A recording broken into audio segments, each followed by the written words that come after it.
राज्य उत्तराखंड, शहर हल्द्वानी। संवाददाता अतुल अग्रवाल हल्द्वानी पहुँचे। पुलिस महानिदेशक Abhinav Kumar IPS law and order को लेकर कही ये बात।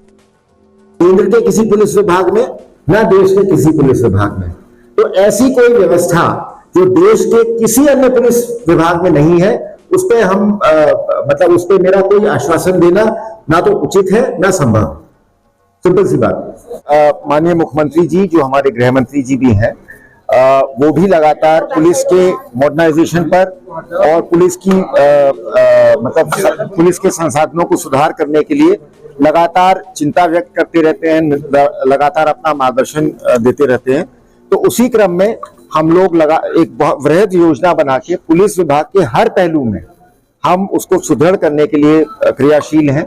और जैसे अभी हाल फिलहाल में केंद्र सरकार ने 65 करोड़ रुपए दिए हैं उत्तराखंड पुलिस के भवनों को सुधारने के लिए।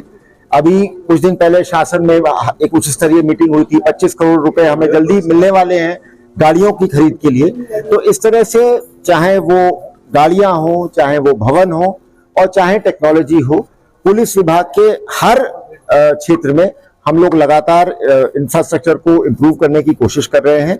और इसके आपको जो असर है, आपको मैं समझता हूं अगले 6 महीने में आपको इसका असर दिखाई देना शुरू हो जाए। उसकी रोकथाम के लिए हम लोग एक विस्तृत कार्य योजना बना रहे हैं। माननीय मुख्यमंत्री जी ने भी 2025 तक ड्रग्स फ्री उत्तराखंड का एक नारा दिया है, उसके लिए भी हम प्रयासरत हैं।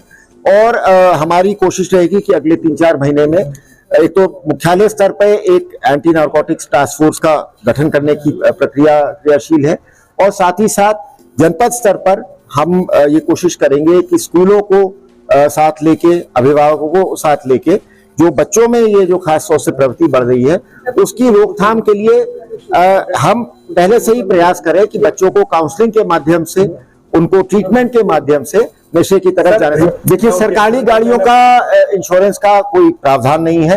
सरकारी गाड़ियों की मरम्मत का और उसका हमारा थर्ड पार्टी इंश्योरेंस होता है, और उसके लिए हम लोग प्रतिबद्ध है। तो वो तो जो सरकारी नियम कानून है उसके हिसाब से ही होगा।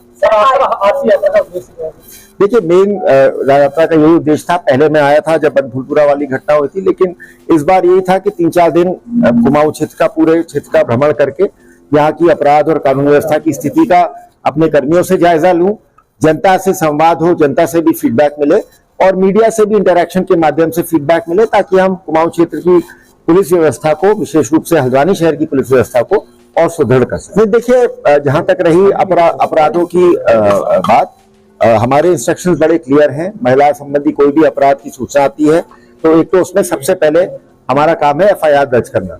जहां तक रही अभियुक्तों की धरपकड़ की बात, कई बार उसमें समय लग जाता है, कई बार अभियुक्त प्रदेश से बाहर भाग जाते हैं।